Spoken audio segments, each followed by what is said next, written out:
ఈరోజు వినిపించబోతున్న నవల తులాభారం. రచన మీరా లక్ష్మి గారు. వైశాఖ మాసం రోళ్లు బద్దలు కొట్టేంత ఎండ నిప్పులు చెరుగుతోంది.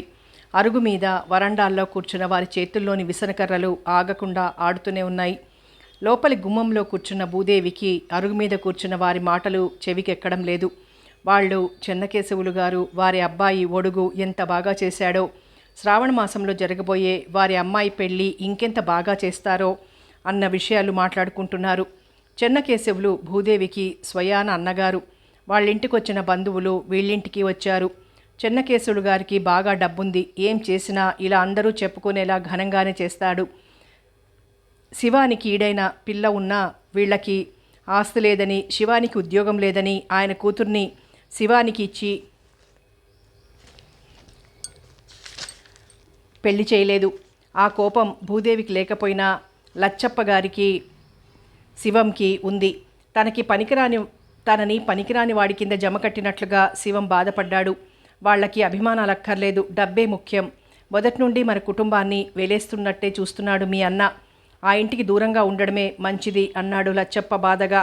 పోనిద్దురు, ఆ ఇద్దరికీ రాసి పెట్టలేదు, అయినా వాళ్లతో కయ్యం పెట్టుకుంటామా? భర్తకి సర్ది చెప్పింది. ఎవరితోనూ గొడవలు ఆవిడికి ఇష్టముండదు. ఆ ఇంట్లో ఏ శుభకార్యం జరిగినా తండ్రి కొడుకు ముహూర్తం టైంకి వెళ్ళొచ్చేస్తారు. భూదేవి మాత్రం 4 రోజుల ముందే వెళ్ళి అన్ని కార్యక్రమాలు అయ్యాకనే వస్తుంది. తెల్లవారుజాముననగా వెళ్ళాడు మీ ఆయన. ఒకవేళ ఆ సంబంధం కుదిరిందేమో. వెంకటప్పయ్య వీపుకు పట్టిన చెమటని కండువాతో తుడుచుకుంటూ అన్నాడు. నేను ముందే అన్నానని వాడికి కోపం వచ్చింది, కానీ ఈ సంబంధం కుదురుతుందని, పిల్లదానికి పెళ్లికల వచ్చేసిందని మొన్ననే చెప్పాను. తన అభిప్రాయాల మీద తనకే గొప్ప నమ్మకం ఉన్న జోగమ్మ అంది. ఏమో మరి, మీ నోటి చలవ వల్ల కుదిరితే ఆ దేవుడే మీ నోట ఆ మాట పలికించాడనుకుంటాను. ఆశ నిరాశల మధ్య ఉదయం నుండి కొట్టుకుంటున్న భూదేవి ఏ భావం లేకుండా అంది. కుదిరిపోతుంది, చూస్తూ ఉండు. ఈ సంబంధం కనుక కుదిరితే నాకు కట్నం ఇవ్వలేవు అంది. తప్పకుండా, భూదేవి నవ్వింది. లోపల గదిలో ఉన్న మనోరమ వీళ్ళ మాటలు వింటూనే ఉంది. మనోరమకి ఏ ఆశ లేదు. అసలు పెళ్లి విషయమే ఆలోచించకూడదనుకుంది. కానీ వాళ్ల మాటలు వింటుంటే మళ్ళీ కోరికలు వస్తున్నాయి, మళ్ళీ ఆశ కలుగుతోంది. ఈరోజు తండ్రి మాట్లాడడానికి వెళ్ళిన సంబంధం 23వ సంబంధం. కుర్రాడు సన్నగా హుషారుగా రివటలా ఉన్నాడు. ఆ కుర్రాడి చురుకు అందరి మనసుల్లోనూ ఉండిపోయింది. ఒకవేళ తండ్రి కాదని ఎదిరించి మనోరమని పెళ్లి చేసుకునేంత ఇష్టంగా చూశాడు. ఈ సంగతి మనోరమ గ్రహించలేకపోయినా స్నేహితులు, అప్పుడొచ్చిన చుట్టుపక్కల వాళ్ళు మనోరమతో అన్నారు. లచ్చప్ప ఇంకా రాకపోవడానికి కారణం వాళ్ళు అవును అని ఉంటారని, ఏకంగా కట్నకానుకలు మాట్లాడుకుని వస్తున్నాడని జోగమ్మ పెద్ద గొంతుకతో చెబుతోంది. మనోరమలో ఆశ తలెత్తబోతుంటే ఓ మొట్టికాయ మొట్టి ఆపేసింది. తండ్రి ఈ వయసులో తన పెళ్లి సంబంధాలు చూడడం కోసం ఎండనక వాననక తిరిగి అవస్థ పడుతుంటే బాధగా ఉంది. ఇప్పుడు వీళ్ళంతా అదే చర్చ సాగిస్తుంటే తండ్రి ఎలాంటి వార్త తీసుకొస్తాడో. వాళ్ళు కాదంటే అందరి వ్యాఖ్యానాలు, తండ్రి చిరాకు, తల్లి దిగులు. మనోరమ కుదురుగా కూర్చోలేకపోయింది. కళ్ళెం వేసి ఇంతవరకు ఆపేసిన ఆలోచనలు మళ్లీ విజృంభించాయి. మనసు మళ్లించుకోవడానికి కిటికీ దగ్గరకు వచ్చి నిలబడింది. ఎదిరింటి సోమయ్య గారి కోడలు కొడుకు నాడిస్తూ వాడి ముద్దు మాటలకి మురిసిపోతోంది. నిజంగానే ఆ పిల్లాడు బొద్దుగా ముద్దొస్తాడు. మనోరమకి ఆ పిల్లాడంటే చాలా ఇష్టం. మనోరమ ఆ పిల్లాడిని ఎత్తుకుని ముద్దాడితే సోమయ్య గారి కోడలు కాసులు మనోరమని జాలిగా చూస్తుంది. ఏదో ఒక సందర్భంలో నీకన్నా నేను చిన్నదాన్ని అంటూ గుర్తు చేస్తూ ఉంటుంది. మనోరమ కన్నా తను చిన్నదైనా తను బిడ్డకి తల్లి అయినందుకు ఆ అమ్మాయిలో గర్వం కొట్టొచ్చినట్లు కనబడుతుంది. ఆ అమ్మాయి మాటలు భరించలేక మనోరమ వాళ్ళింటికి వెళ్ళడం మానేసింది. వెళ్ళినా ఆ పిల్లాడిని ఎత్తుకోదు. కొన్నాళ్లు పోతే వదిన పాపో బాబో ఎత్తుకొని వస్తుంది. వాళ్ళనే ఆడించవచ్చు అనుకుంది మనోరమ. వెంటనే చూపులు రోడ్డు మీదకి మళ్లించింది. అన్నగారు శివం తలంచుకొని నడుస్తూ వస్తున్నాడు. వదినికి పురుడొచ్చిందేమో, అమ్మాయో అబ్బాయో అనుకుంటూ గది గుమ్మం వరకు వచ్చింది. అరుగు మీద అందరూ ఉండటంతో ఆగిపోయింది. అదిగో శివం వచ్చాడు, వెంకటప్పయ్య గారన్నారు. సత్యవతికి పురుడొచ్చిందరా? భూదేవి లేచి నిలబడుతూ అడిగింది. శివం అత్తవారింటికి వెళ్ళి వారమవుతోంది అంటూ అరుగు మీద చతికిలబడ్డాడు. అమ్మాయా అబ్బాయా? కుతూహలంగా అడిగింది. గది గుమ్మంలోకి వచ్చిన మనోరమ గబగబా వచ్చి తల్లి వెనకాల నిలబడింది. ఆడపిల్లే. శివం గొంతుకలో చాలా నిరుత్సాహం తొంగి చూసింది. ఎవరైతే ఏమ్రా, పురుడు తేలిగ్గా వచ్చిందా? ఆ, గొణిగినట్టుగా అన్నాడు. మొదటి సంతానంగా ఆడపిల్ల మహాలక్ష్మిరా, అలా దిగాలు పడిపోతావేమిటి ఆడపిల్లంటూ జోగమ్మగారంది.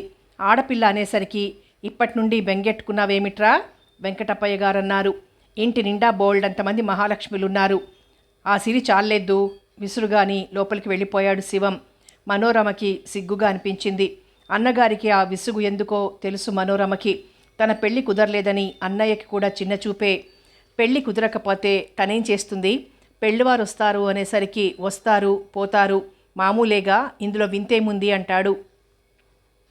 మనోరమ గదిలోకి వెళ్ళిపోయింది. కొడుకు ఆ మాట ఎందుకన్నాడో తెలుసుకోలేనంత అమాయకురాలు కాదు భూదేవి. కొడుకు ఆ మాట అనగానే కూతురు విందేమోనని కంగారుగా వెనక్కి తిరిగింది. అప్పుడే తన వెనక నుండి వెళ్ళిపోతోంది. బాధగా నిట్టూర్చింది. భగవంతుడా, ఈ సంబంధమైనా కుదిరేలా చెయ్యి, మా అమ్మ నాన్నకైనా భారం తీరేలా చెయ్యి. ఏ ఆడపిల్ల అయినా ఇలా అడుగుతుందో లేదో నేను సిగ్గు విడిచి అడుగుతున్నాను. మా నాన్న తిరగలేక బాధపడుతున్నారు, అన్నయ్య ఖర్చులైపోతున్నాయని బాధపడుతున్నాడు. పెళ్లి కుదరకపోతే నేనేం చేయను? కళ్ళల్లో గిర్రున నీళ్లు తిరగ్గా గట్టిగా కళ్ళు మూసుకుంది. కళ్ళల్లోని నీళ్లు బుగ్గల మీదికి జారాయి. అక్కయ్యల కన్నా తను అనాకారేం కాదు. వాళ్ళకి 5-6 సంబంధాలు చూసేసరికి దాంట్లో ఒకటి కుదిరిందట. మరి తనకి ఇది 23వ సంబంధం. ఒక్కటి కుదరలేదు. తనేం పాపం చేసింది? పెద్ద బావ అక్క మొగుణ్ణి నేనుండగా నీకెందుకే దిగులు అంటాడు వచ్చినప్పటి నుండి వెళ్లే వరకు. రమా, అలా దిగులు పడికే. ఎవడు నిన్ను పెళ్లి చేసుకోకపోతే నేను చేసుకుంటాలే. మీ అక్కయ్య ఒప్పుకోకపోతే నేనేదో ఒక ఉపాయం ఆలోచిస్తాలే. సామెత ఉండనే ఉందిగా, ఏ మొగుడు దొరక్కపోతే అక్క మొగుడే దిక్కని. చిన్నారి మరదల్ని బాధపడనిస్తానా అంటాడు. ఈ మాటలన్నీ తను ఒంటరిగా చిక్కినప్పుడు అంటాడు. అప్పుడు పెళ్లి కానందుకు నిజంగా ఏడుపు వస్తుంది. ఏమంటే వాళ్ళకి కోపం వస్తుందో, అలిగి వెళ్ళిపోతారో అని మౌనం దాల్చి తర్వాత తల్లితో చెప్పి ఏడ్చేది. ఆ మాటలకి ఆవిడికి బాధ కలిగిన కూతుర్ని ఓదార్చడానికి, బావలు కదమ్మా, వేళాకోళం చేస్తారంతే, అలా బాధపడకూడదు అంది. పోనీ వాళ్ళ ఎదురుగా వెళ్ళకపోదామంటే పెళ్లి కాలేదని సిగ్గుపడి దాక్కుంటున్నావా అని ముఖాన్ని అనేస్తారు. ఏదైనా వాళ్లతో తంటాయే. ఈ సంబంధం కుదరకపోతే అన్నయ్య నోటికి ఓ రమా, మహారాణి గారు ఓసారిలా వస్తారా? శివం గొంతు విని కంగారుగా పరిగెట్టింది. ఏమన్నయ్యా, పిలిచావా అంటూ. అవును తల్లి, అరిచాను. ఏ లోకంలో ఉంటావో, కాసిని కాఫీ నీళ్ళిస్తావేమోనని. ఉయ్యాల బల్ల మీద కుస్సూరంటూ కూర్చుంటూ అన్నాడు. ఇదంతా ఆడపిల్ల పుట్టిందన్న చిరాకేనని మనోరమకి తెలుసు. అందుకే మేనకోడలు ఎలా ఉంటుందో తెలుసుకోవాలని సంబరంగా ఉన్నా అడగలేదు. మనోరమ గబగబా కుంపటంటించి కాఫీకి నీళ్లు పడేసింది. తినటానికి ఏమైనా ఉందా? అరిసెలు మినపసున్ని ఉన్నాయి భయపడుతూనే చెప్పింది. శివం అరిసెలు తినడు. మావయ్య ఇచ్చినవా? ఆ జోగమ్మకివ్వు, కాళ్ళు జాపుకొని కూర్చుని తీరిగ్గా తింటుంది విసుగ్గా అన్నాడు. మనోరమ తలదించుకొని కుంపటి విసరసాగింది. వెధవనోరు, తనకి తన పిల్లలందరికీ. అందరూ ఆడపిల్లలే కాబట్టి అందరినీ అలాగే దీవిస్తుంది. ఆడపిల్లలు మహాలక్ష్మిలే అయితే అలా ఈదురో దేముడా అన్నట్టుగా ఉంటారేమెప్పుడు? మనోరమ ఏమంటుంది? తలంచుకొని గబగబా కుంపటి విసరసాగింది. ఇంకేం లేవా తింటానికి? విసుగ్గా అడిగాడు. మామగారు వచ్చి ఆడపిల్లోయ్ అని చెప్పగానే కాఫీ కూడా తాక్కుండా వచ్చేశాడు. ఆకలితో కడుపు నకనకలాడుతోంది. 3 గంటలు కావస్తోంది. అన్నం పెట్టమని అడగడానికి అభిమానం అడ్డొచ్చింది. అయినా తినబుద్ధి కాలేదు. ఏ వెంకటప్పయ్యో జోగమ్మో లోపలికొస్తే, ఇదేమిట్రా భోజనం చేయకుండా వచ్చావా, ఆడపిల్ల పుట్టిందని అంటూ దవడలు నొక్కుకోవడమే కాకుండా ఊరు వాడ ఏకం చేస్తారు. మనోరమ కాఫీ కలిపి అన్నగారికిచ్చింది. శివం కాఫీ తాగేసి ఆ ఉయ్యాల బల్ల మీదే వెల్లకిలా పడుకున్నాడు. అలా పడుకున్నవాడు హఠాత్తుగా లేచి, నాన్నేడి, పొలంలో కూడా లేడు అని అడిగాడు. మనోరమ గుండెలు దడదడలాడాయి. అన్నయ్యకి కాఫీ ఇవ్వగానే వెళ్ళిపోవాల్సింది బాధగా అనుకుంది. ఏం వినపడదా, మాట్లాడవు కసురుకున్నాడు. ఊరెళ్ళారు. ఊరా? అతను కనుబొమ్మలు ముడిచి ఏ ఊరు అన్నాడు. పాలకొల్లు. తల పూర్తిగా దించేసుకుంది. ఆహా, పెళ్లివారింటికా? ఇంటికి రావటానికి ముఖం చెల్లక ఆ పొలంలోనే కూర్చున్నాడేమో, వెళ్ళి తీసుకొస్తాను అంటూ లేచి వెళ్ళిపోయాడు. శివం చెల్లెల్ని విసుక్కున్నా కసురుకున్నా ఇంత ఏకధాటిగా ఎప్పుడూ విసుక్కోలేదు. తనకి అసలు ఆడపిల్లలే వద్దనుకున్నాడు. అరడజను మంది మగపిల్లలు పుట్టినా పర్వాలేదనుకున్నాడు. వారం రోజుల క్రితం భార్య ఉత్తరం రాస్తే వెళ్ళాడు. ఆ భార్యాభర్తలిద్దరికీ మగపిల్లవాడు పుట్టినట్టు కల రావడంతో ఆ శుభవార్త వెంటనే విని కొడుకుని కళ్ళతో చూసుకుని మరీ రావాలని ఉండిపోయాడు. అనుకున్నది కలలో తలక్రిందులవటంతో గుక్క తిప్పుకోలేకపోతున్నాడు. అది వరకు అన్నగారు వెటకారంగా విసుగ్గా మనసులో బాధపడినా సర్దేసుకుంటూ వచ్చింది. ఇప్పుడు అన్నగారు అలా అనేసరికి ఛీ వెదవాడ బ్రతుకు, ఇంట్లో వాళ్ళకి బయట వాళ్ళకి లోకువే, పెళ్లి కాకపోతే అని బాధపడింది. వంటగది తలుపు గొళ్ళెం పెట్టి వచ్చి మంచం మీద ఏడుస్తూ పడుకుంది. అలా ఎంతసేపు పడుకుందో. రమా, ఏమిటా మొద్దు నిద్ర, లేచి గుమ్మాలు ఊడు, తల్లి పిలిచింది. ఇంతమంది విసుక్కుంటున్నా తల్లి ఏనాడు విసుక్కోలేదు. అమ్మ నిజంగా భూదేవి. లేచి పనిచేయాలని లేకపోయినా తల్లిని కష్టపెట్టలేక లేచి చీపురు కట్ట తీసుకుంది. కూతురు గదులు తుడుస్తుంటే ఆవిడ పక్క దుప్పట్లు దులిపేస్తూ, శారదకి వేళ తాంబూలాలు పుచ్చుకుంటున్నారట. ఆ శారద ఏం బాగుంటుంది, డబ్బు కట్నం బాగా ఇచ్చి కూతురు పెళ్లి చేస్తున్నాడు. డబ్బుంటే ఈ ప్రపంచాన్ని జయించవచ్చు అంది. మనోరమకి నిజమే అనిపించింది. ఆ శారద సంసారపక్షంగా కూడా ఉండదు. పైగా చచ్చేంత కోపం. వాళ్ళింట్లో సందడి మనోరమ కళ్ళ ముందు మెదులుతోంది. శారద పూలజడ వేసుకుని గర్వంగా తిరుగుతుంది. మొన్న కనిపించిందే, ఏం చెప్పలేదు. చూసావా ఆ నారాయణమ్మకి ఎంత గుట్టో, సంబంధం కుదిరినట్టు చెప్పనే లేదు. పైగా ఆ పాలకులు సంబంధం ఏమైందంటూ 10 మందిలో నన్నడిగింది. ఆ కుటుంబం అంతా ఒకటే, ఎదుటి వాళ్ళ విషయాలు అడుగుతారు కానీ వాళ్ళ విషయాలు గుట్టుగా దాస్తారు. ఆవిడ దొడ్లోకి వెళ్ళిపోయింది. వెలుగుండగానే పొయ్యిలోకి కమ్మలు డొక్కలు తెచ్చుకోవడానికి. తల్లి చెప్పింది నిజమే అనిపించింది. గదులన్నీ తుడిచి వీధి గుమ్మాలు అరుగులు తుడుస్తోంది. ఒసే రమా, శారదకి వేళ తాంబూలాలు పుచ్చుకుంటున్నారట తెలుసా? మనోరమ స్నేహ బృందంలో మొదట పెళ్ళైపోయి ఇప్పుడు మొదటిసారిగా తల్లి కాబోతున్న అనుపమ అడిగింది. అనుపమ అత్తవారింటి నుండి వచ్చి ఎన్నో గొప్పలు చెప్తుంది. వాళ్ళత్తగారు రాక్షసి, ఆడపడుచులు చుప్పనాతులు, తోటి కోడళ్ళు అసూయాపరులు, మరుదులు అటు ఇటు అయినా భర్త తన మీద ఈగ వాలనివ్వడు. అందుకే అందరూ అలా గంతులేస్తారు. ఆ గంతులు భర్త పట్టించుకోడు, తనని పట్టించుకోవద్దంటాడు. చెప్పిన ముచ్చట చెప్పకుండా చెప్తుంది. ఏమో తెలీదు అంది మనోరమ. గుమ్మం దాటి బయటకే రావు, నీకెలా తెలుస్తుంది? లోపలికి రా, వీధిలోనే నిలబడతావేం? చీకటైతే అమ్మకి భయం. ఆయనేమో పుట్టింటికి వెళ్ళానని మంచం వేశావటే, వెంటనే వచ్చి తీసుకుపోతానని ఉత్తరం రాశారు. ఈ సమయంలో నడిస్తే చాలా మంచిదట. అమ్మ ఒక్క పని చెయ్యనేయదు. అందంగా హుందాగా కించిత్ గర్వంగా చెప్పింది. అనుపమ అందంగానే ఉంటుంది. ఇప్పుడు ఆ అందం రెట్టింపైంది. మనోరమ మాట్లాడలేదు. అస్తమానం భర్త గురించి చెప్తుంటే ఏం మాట్లాడాలో మనోరమకి తెలియదు. అందులో అందరిలా కాదు మనోరమ. అనుపమ భర్త గురించి కథలుగా చెప్తుంటే ఇబ్బందిగా కూర్చుంటుంది. తనకి ఒకే ఒక సంబంధం చూడగానే అందరికన్నా ముందు తనకి పెళ్ళైపోయిందన్న గర్వం అనుపమకి ఉంది. పుట్టింటికి వచ్చినప్పుడు స్నేహితురాలు వచ్చిందని అందరూ వెళ్తే తను మహారాణి అయినట్లుగా అనుకుంటుంది. అనుపమ వస్తానే, రేపోసారి రా అంది. మనోరమ సరే అంది. అనుపమ 4 అడుగులు వేసిందల్లా ఆగి అన్నట్టు ఆ పాలకుల సంబంధం ఏమైందే అని అడిగింది. పెద్దవాళ్ళు ఇలా అడిగారంటే వాళ్ళకది అలవాటే. ఈ అనుపమ కూడా ఇలా అడుగుతుందేమిటి? మనసులో బాధపడినా ఏమో అని తలవంచుకుని గుమ్మాలు తుడవసాగింది. ఏమో అని తలదించేసుకోవడంతో అనుపమకి సంబంధం కూడా కొండెక్కిందని అనుకుని వెళ్ళిపోయింది. మనోరమ గుమ్మాలు వాకిలి గబగబా తుడిచేసి లోపలికి వెళ్ళిపోయింది. ఎవరే? తల్లి అడిగింది. అనుపమ అనేసి వెళ్ళిపోయింది. ఇదో ఆరిందా అయిపోయింది. తల్లి అనడం వినిపించినా ఆగలేదు. కూతురు అంత వడివడిగా వెళ్ళడానికి కారణం అనుపమ ముదిమాటలే అనుకుంది. తండ్రి అన్నగారు ఎడంగా వస్తుండడం చూసి ఏ వార్త తెస్తారో, అన్నగారు కూడా ఉండడం వల్ల అలా వెళ్ళిపోయిందని ఆవిడ అనుకోలేదు.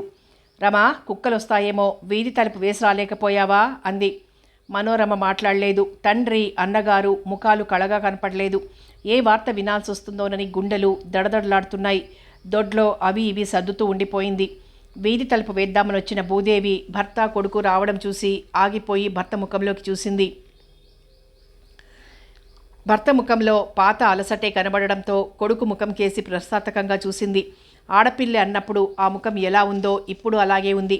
ఏమైంది అని ఎప్పట్లో అడగకుండా భర్తకి కాళ్ళు కడుక్కోవడానికి చెంబుతో నీళ్ళిచ్చి భర్త కాళ్ళు కడుక్కొని ఉయ్యాల బల దగ్గరకు వచ్చేసరికి 2 గ్లాసులతో నీళ్లు పట్టుకొచ్చి అక్కడ పెట్టింది.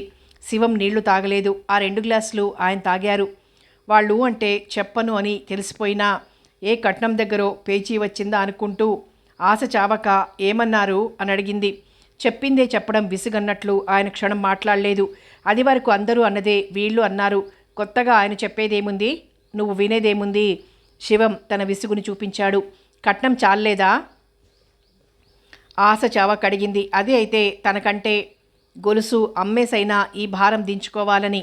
ఏదైతేనేం వాళ్ళు కాదు పొమ్మన్నాక ఆయన ఇంకాసేపు విశ్రాంతిగా పడుకొని, బాగుందిరా, ఆయన్ని బాధ పెడుతున్నానా? కట్నం దగ్గరే అయితే నా వస్తువులు అమ్మేయొచ్చని అడిగాను చిన్నబుచ్చుకుంటూ అంది. దానికి పెళ్ళంటూ కుదిరితే నీ వస్తువులు ఎలాగో ఉండవు. అవి ఒక్కటే అమ్మితేనూ అవదు. అసలు కుదరడం అంటూ రాని, అమ్మకాల గురించి అప్పుడు మాట్లాడుకుందాం. మనోరమకు అన్నీ వినబడుతూనే ఉన్నాయి. వాళ్ళ ఎదురుగా రావడానికి కూడా సిగ్గుపడి అక్కడే ఉండిపోయింది. అందులో అన్నగారు ఎలా చూస్తాడో, ఇలాంటప్పుడు తను ఎదురుపడితే తండ్రి ఎలా కళ్ళు మూసుకుంటాడో బాగా అనుభవం కాబట్టి అక్కడే ఉండిపోయింది. కొడుకు విసుక్కుంటున్నాడు. భార్యకి సంగతేమిటో తెలుసుకోవాలన్న ఆదుర్దా ఉంటుందని ఆయన ఆలోచించలేదు. అసలు దీనికి జన్మకి పెళ్ళవుతుందని ఆలోచిస్తున్నాను.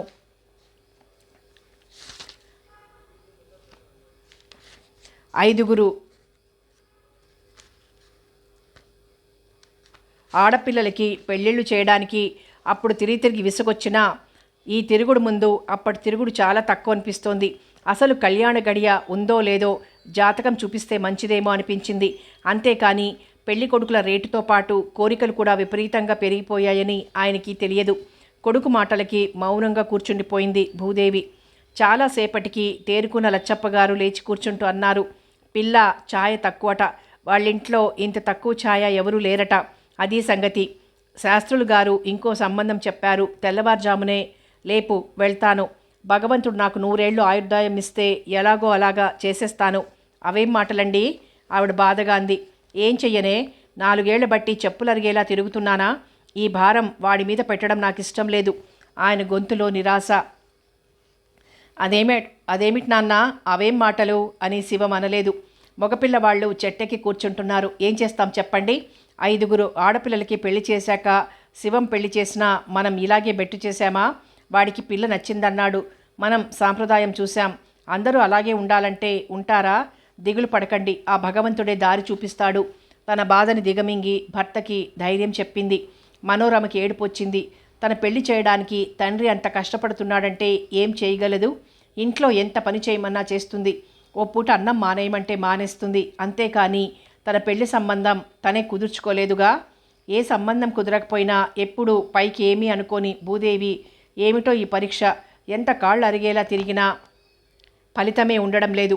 అసలు ఈ జన్మకి పెళ్లి చేస్తామో లేదో బాధగా నిట్టూరుస్తూ అంది.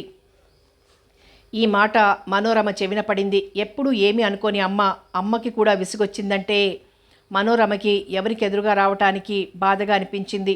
అన్నానికి రాకపోతే మళ్ళీ అదో గొడవని వెళ్ళి భోజనం చేసి వచ్చింది. అప్పటికి కొంత సర్దుకుపోయిన లచ్చప్పగారు, ఒరే శివం, పిల్ల నక్షత్రం మంచిదేనా? నీడ చూసుకోవాలా? కొడుకుని అడిగాడు. ఏమో, అది నాకేం తెలుసు అన్నాడు. ఇన్నాళ్ళుండి ఏమీ తెలుసుకోకుండా వచ్చావా? వాళ్ళైనా చెప్పొద్దు. నెల లోపలే బారసాల చేసేసుకుంటే సరి అన్నాడు లచ్చప్ప. బారసాల లేదు, దూడసాల లేదు, చిరాగ్గా అన్నాడు. ఆ మాటలకి, ఆ చెప్పిన తీరుకి లచ్చప్ప తెల్లబోయాడు. కొడుకు కోపం విసుగుకి కారణం తెలుసు కాబట్టి అవేం మాటలరా? తొలిచూరు, పిల్ల బారసాలొద్దంటావేమిటి అంది. చేయకపోతే ఏమవుతుందేమిటి పెంకిగా అన్నాడు. ఏదో తగు పెట్టుకొని వచ్చాడనుకున్నాడు లచ్చప్ప. భార్య అంటే కొడుక్కి ప్రాణం. అత్తవారి ఇచ్చే వాటి మీద ఆశ ఉన్నట్లు ఎప్పుడూ అనిపించలేదు. మరెందుకంత చిరాగ్గా ఉన్నాడు అనుకున్నాడు. అదో వేడుక, అక్కయ్య పిల్లలకి వాళ్ళొచ్చి బారసాల చేసుకోలేదు. అందుకే ఈ కొంప ఇలా గుల్లైంది. ఆ కోపంలో నోరు జారాడు. లచ్చప్ప తెల్లబోయాడు. కొడుకు మాట్లాడేదేమిటో, కొడుకు అభిప్రాయం ఏమిటో ఆయనకు అర్థమవ్వలేదు. కొడుకు వైపు తిరిగి భార్య వైపు అయోమయంగా చూశాడు. ఊరుకోండి అన్నట్టు ఆవిడ సైగ చేసింది. శివం, అతనికి ఆడపిల్లలంటేనే అలర్జీ పట్టుకుంది.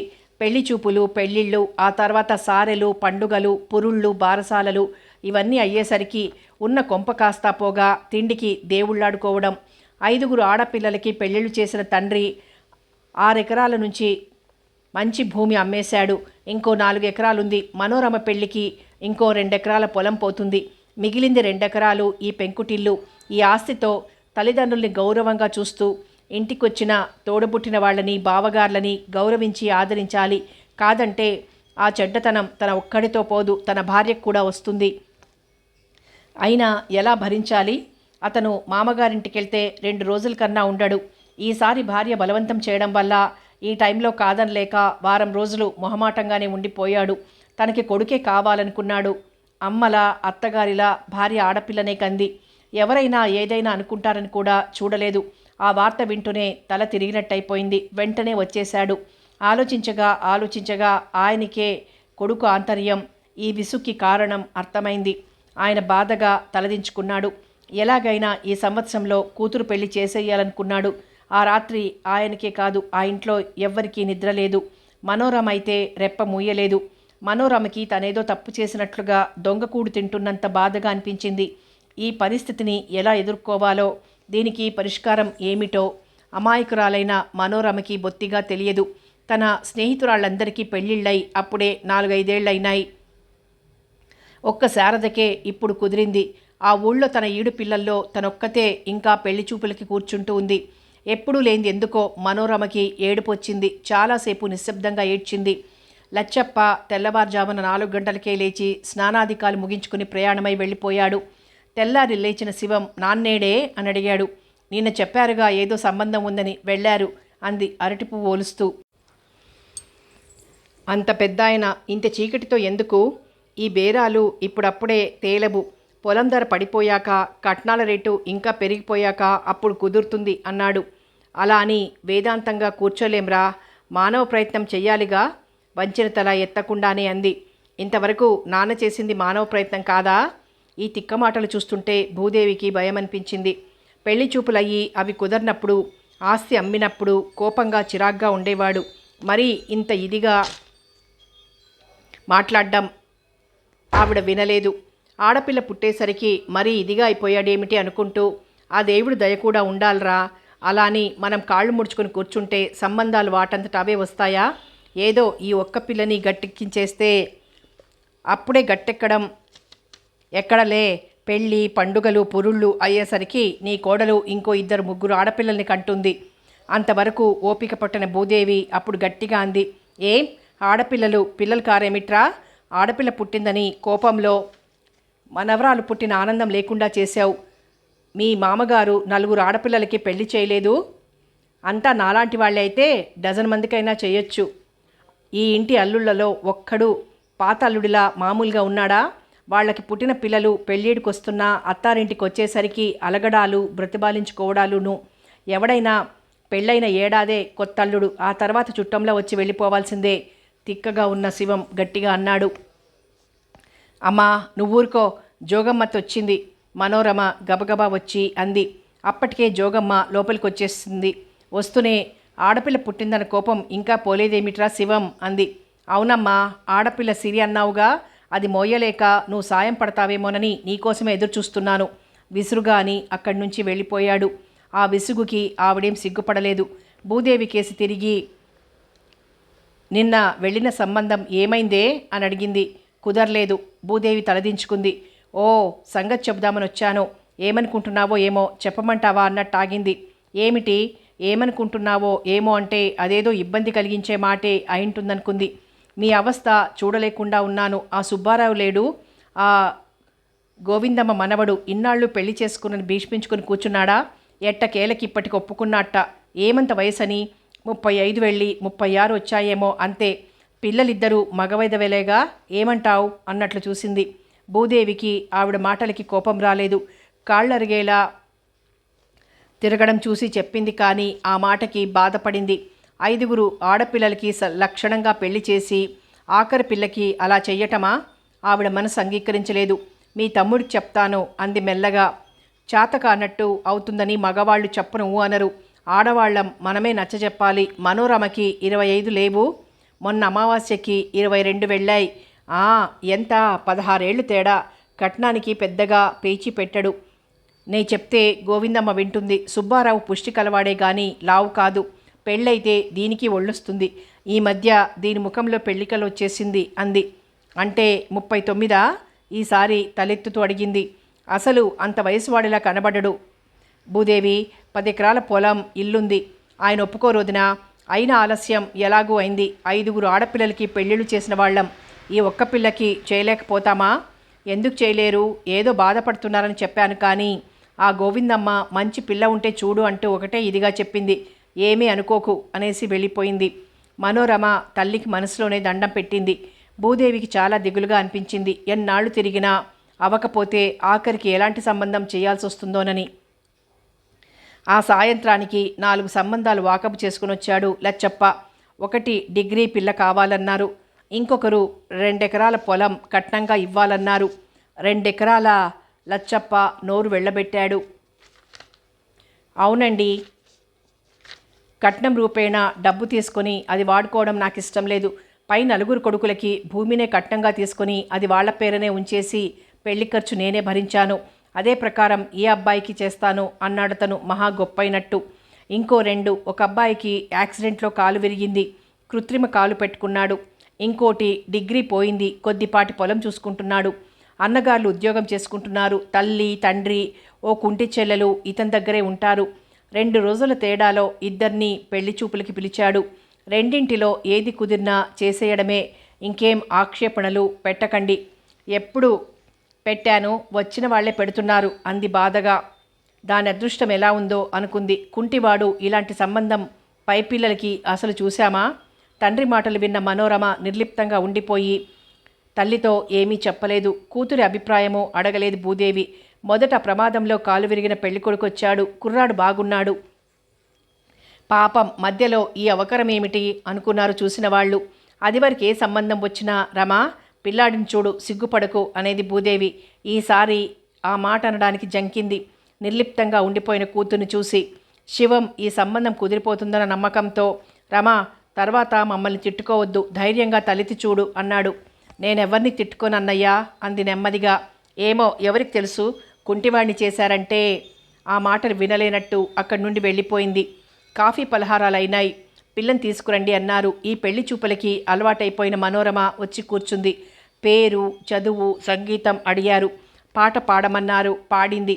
చూడమ్మాయ్ అంటూ పెళ్ళికొడుకు తాత పెళ్ళికొడుకు గురించి అంతా వివరంగా చెప్పి, సిగ్గుపడకుండా తలెత్తి చూడు అన్నాడు.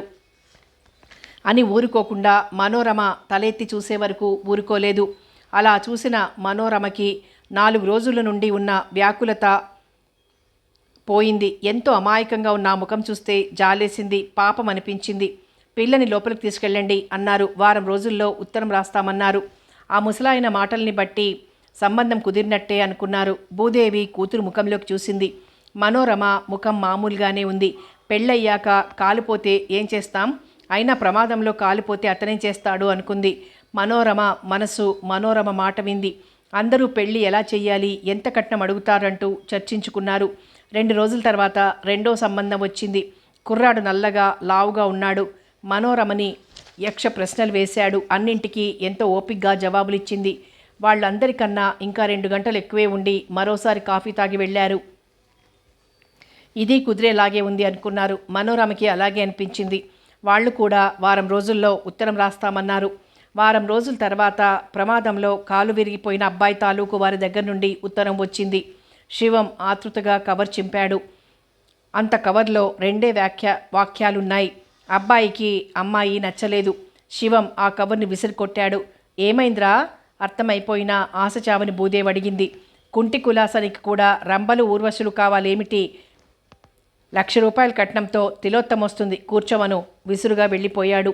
భూదేవి ఆ కవర్ అందుకుంది. తర్వాత కూతురు ముఖంలోకి చూసింది. రమ అనాకారి కాదు, ముఖం చాలా కళగల ముఖమని ఎంతోమంది అన్నారు. మరి అంత కళగల ముఖానికి పెళ్లి కళ రాదేం అనుకుంది. అదివరకు ఏ సంబంధం కుదరకపోయినా ఇంత బాధపడలేదు. కానీ ప్రమాదంలో కాలుపోయినా పిల్ల చాలా అందంగా ఉండాలా? అంత బాగా ఉన్న పిల్లకి ఇతన్ని ఒప్పుకోకపోతే? తండ్రి గొంతు విని లోపలికి వెళ్ళిపోయింది. ఆయన ఉత్తరం చదివి నోట మాట రానట్టుండిపోయాడు. ఆ రోజు ఇల్లు నిశ్శబ్దంగా ఉంది. ఒకరితో ఒకరు మాట్లాడుకోకుండా మౌనంగా భోజనాలు చేసేశారు. ఇలాంటి ఉత్తరం వచ్చిన రోజు మనోరమకి సిగ్గుగా బాధగా ఉంటుంది. అస్సలు అన్నం సహించదు. తిననంటే నవ్వుతారేమోనని, అన్నగారు తిడతాడేమోనని బలవంతంగా భోజనానికి వస్తుంది. ఆ రోజు అలాగే వచ్చింది. 4 రోజులైనా ఆ ఇంటి వాతావరణంలో మార్పు లేదు. ఎవరి ముఖాల్లోనూ నవ్వు రాలేదు. చుట్టుపక్కల వాళ్ళు బయటకు వస్తే చాలు మొన్నొచ్చిన సంబంధాలు ఏమయ్యాయి అని అడుగుతున్నారు. అందుకని భూదేవి లోపలే ఉండిపోతోంది. ఈ ప్రశ్నలు లచ్చప్పకి శివకి తప్పలేదు. వీపుకో బోర్డు కట్టుకోవాలి కానీ లేకపోతే జవాబులు చెప్పలేక చచ్చిపోతున్నాను. వీధిలోకి వెళ్లాలంటేనే భయంగా ఉంది. శివం విసుక్కున్నాడు. అన్నగారు చూసే చూపులు భరించలేక ఈ 4 రోజుల నుండి అన్నగారి ఎదురుగా రావడం మానేసింది. పంతులు గారు పోస్ట్ మ్యాన్ పిలిచాడు. ఉయ్యాల బల మీద చికాగ్గా పడుకున్న శివం లేవలేదు. ఇంకో పెళ్లివారి దగ్గర నుండి ఉత్తరం రావాల్సి ఉండడంతో ఆశగా భూదేవి వెళ్ళింది. 2 ఉత్తరాలు వచ్చాయి. ఒకటి పెద్దమ్మాయి, వాళ్ళ అమ్మాయి పెద్ద మనిషి అయినట్టు వెంటనే రావాల్సిందని. రెండోది 5వ అమ్మాయి కొద్ది రోజుల్లో 2వ పురిటికి రాబోతోంది. 2 సంతోషించదగ్గ శుభవార్తలే అయినా 2 ఖర్చుతో కూడుకున్నవే. ఆవిడ ముఖంలో దిగులు సంతోషం సమంగా ఉన్నాయి. పోస్ట్ మ్యాన్ వచ్చి ఇంతసేపైనా ఆ ఉత్తరాలు అందుకున్న తల్లి అక్కడే ఉండిపోవడంతో ఆ సంబంధం కూడా కొండెక్కిందని ఉయ్యాల బల్ల మీద పడుకున్న శివంతో పాటు గదిలో ఉన్న మనోరమ కూడా అనుకుంది. ఆ ఉత్తరాలు తీసుకొచ్చి కొడుకు ఇయ్యబోతే ఏమిటో చెప్పు అన్నాడు అందుకోకుండానే. ఆవిడ చెప్పింది భయపడుతూనే, నేను రాలేను, నాకు ఓపిక లేదు, నువ్వు నాన్న వెళ్ళండి, కావాలంటే రమను కూడా తీసుకువెళ్ళు అన్నాడు. తొల్చూరు పిల్ల, వెళ్ళకపోతే అల్లుడికి కోపం వస్తుంది, అసలే తిక్కవాడు, వెళ్ళాలంటే బోళ్లంత ఖర్చు, డబ్బుంటేనే ఆడపిల్లల అందం, జీవితంలో మొదటిసారిగా అనుకుంది. రమ రానంది. పెద్దబావుగారు ఎలా మాట్లాడతాడో తెలుసు కనుక తల్లి కూడా బలవంత పెట్టలేదు. సాయంత్రం బస్కి సంతోషంగా భార్యాభర్తలు బయలుదేరి వెళ్ళారు. శివం పొలం వెళ్ళిపోయాడు. మనోరమ ఒంటరిగా దిగులుగా కూర్చుంది. మనోరమ కాలక్షేపం కుట్లు అల్లికలు లేదా ఇంట్లో పని. శివం పత్రికలు కానీ నవలలు కానీ చదవనీయడు. అది వరకు 2-3 సార్లు తల్లి అనుమతి తీసుకుని అన్నగారికి తెలియకుండా స్నేహితురాల దగ్గర పాత పత్రికలు 2 తెచ్చుకుంది. మనోరమ దురదృష్టం కొద్దీ వాళ్ళ తమ్ముడు రమక్క చదవడం అయిపోతే పత్రికలు అక్క ఇచ్చేయమందంటూ శివం ఉండగానే వచ్చాడు. పత్రికలేమిటి?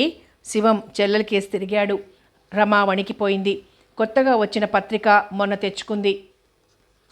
అవి చదవడం అయిపోతే ఇమ్మంది ఆ కుర్రాడు చెప్పాడు. వెళ్ళి తెచ్చివ్వు కోపం అణుచుకుంటూ అన్నాడు శివం. మనోరమ వెళ్ళి పత్రికలు తెచ్చి వాడికిచ్చింది. వాడు వెళ్ళాక ఇంత రహస్యంగా ఎక్కడ దాచావు? కళ్ళెర్ర చేశాడు. అక్కడే పెట్టి మీదున్నాయి తలదించుకుంది. ఆ వెధవ పత్రికలు చదవద్దని నీకెన్నిసార్లు చెప్పాను? మనలాగే వాళ్ళు గిన్నెలు తోముకొని అన్నాలు వండుకొని తింటారు. దీనికి పత్రికలు చదవాలా? లేకపోతే ఆ కథల్లోలా నిన్నెవడైనా ఒక్కసారి చూడగానే కట్నం లేకుండా పెళ్లి చేసేసుకుంటాడనా? అలాంటి ఆశలు పెట్టుకోకు. నీకు కట్నం ఇస్తే కానీ పెళ్ళెవడూ చేసుకోడు. కాలక్షేపం కాకపోతే రామాయణం చదువుకో, పుణ్యమైన వస్తుంది. ఈసారి ఆ పత్రికలు తెచ్చావంటే చింపి అవతల పారేస్తాను. ఆ పత్రికలు వాళ్ళకి కొనివ్వడానికి డబ్బులు కూడా ఇవ్వను. మనోరమ బలవంతంగా ఏడుపాపుకుంది. వాళ్ళంతా ఎప్పుడూ కాకపోయినా అప్పుడప్పుడైనా ఏదో ఒక పత్రిక చదువుతారు. తనకి ఆ అదృష్టం కూడా లేదు. దిగులుగా పడుకుంది. మర్నాడు పనయ్యాక గదిలో దిండు గలేబుకి పూలు కుడుతూ కూర్చుంది. ఏం చేస్తున్నావమ్మాయి అంటూ జోగమ్మగారు వచ్చింది. మొన్న మధ్య వచ్చి చూసి వెళ్ళిన ఆ 2 సంబంధాలు ఏమయ్యాయో వివరం తెలియక ఆవిడికి నిద్ర పట్టడం లేదు. ఆ విషయం ఏదో తెలుసుకుందామని వచ్చింది. మనోరమ లేచి వెళ్ళి తలుపు తెరిచింది. ఏం చేస్తున్నావు, పడుకున్నావా అంటూ అరుగు మీద కూర్చుంది. లేదు. పుస్తకం చదువుకుంటున్నావా? తలగడ గలీబుకి పూలు కుడుతున్నాను. కూర్చో. శివం పొలం వెళ్ళాడా? అని గుమ్మంలో కూర్చుంది. ఈ ఊరి ఆడపిల్లలందరిలోకి నువ్వే బుద్ధిమంతురాలివి. మరి ఆ దేవుడికి నీ మీద దయ కలగలేదెందుకనో. కాలక్షేపానికైనా మీ అన్నయ్య ఓ పుస్తకమైనా ముట్టుకోనియడు జాలిగా అంది. పత్రికల్లో చెడ్డవి రాస్తారని అన్నయ్యకి భయం. మంచి చెడ్డ ప్రతి చోట ఉంటాయి. చదువుకునే పుస్తకాల్లో వంటలు రాస్తారట. అవి శారది చేసింది. అదేదో పేరు చెప్పిందమ్మా. హచ్చా ఏమిటో నాకు అర్థమై చావలేదు. తింటావా అమ్మమ్మ అంది. ఆ పాచిగుడ్డలతో చేసింది నేనెలా తింటాను? వద్దన్నాను. అది దాంట్లో చదివిన కథలు కూడా చెప్తుందే అంది. ఆవిడ అలా చెప్తుంటే శారదింటికెళ్ళిపోయి ఆ పుస్తకాలన్నీ తెచ్చేసుకోవాలనిపించింది. అమ్మో, అన్నయ్యకి తెలిస్తే ఇంకేమైనా ఉందా? చంపేస్తాడు. మొన్న వచ్చి చూసిన వాళ్ళు ఉత్తరం రాశారే? మనోరమ ముఖంలోకి చూస్తూ అడిగింది. మనోరమ మాట్లాడలేదు. ఎవరైనా చూడ్డానికి వచ్చి వెళ్తే ఆ సమాచారం వినందే ఎవరికీ తోచదు. నాకు తెలీదత్తా కళ్ళు వాల్చేసుకుంటూ అంది. నాకు తెలీదనడంతో దాని అర్థం తెలిసిపోయింది ఆవిడకి. ఆ సుబ్బారావు ఏదో ముసలాడనుకుంటోంది మీ అమ్మ. వాడికన్నా మీ అన్నయ్యే పెద్దవాడిలా కనిపిస్తాడు. సుబ్బారావుది కడ్డీ శరీరం. మీ అమ్మ ఏదో పొరపాటు పడింది. నీకు 23 అంటోంది, కానీ 25 ఉన్నాయి. గాలివానప్పుడు పుట్టావు, నాకు బాగా జ్ఞాపకం. వాడికి 38, నీకు 25. మీ వాళ్ళు సరే అంటే మీ అక్కయ్యలందరికన్నా నువ్వే పాడి పంటలతో సుఖపడతావు. ఏమిటో మీ అమ్మ చాదస్తం అంది.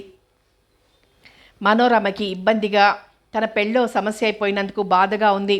తనకి పెళ్లి కాదేమో, ఇలాగే పెళ్లి చూపులకి కూర్చుంటూ లేస్తూ ఊళ్ళో వాళ్ళందరికీ కాలక్షేపంగా మిగిలిపోతుందేమో.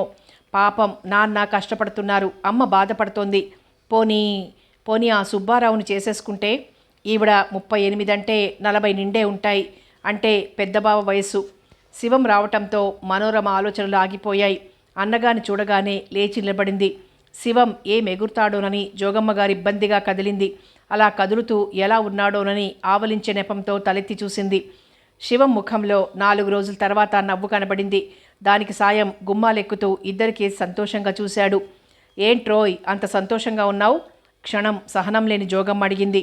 సంతోషమేనమ్మా, చెల్లెలు పెళ్లి కుదిరితే సంతోషం కాక మరేమిటి అన్నాడు మనోరమ కేసి చూస్తూ. ఏమిటి, పెళ్లి కుదిరిందా?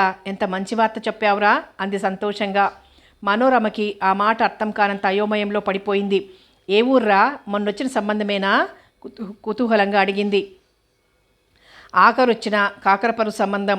అరుగు మీద కూర్చొని స్తంభాన్ని ఆనుకుంటూ చెప్పాడు. కట్నమెంత?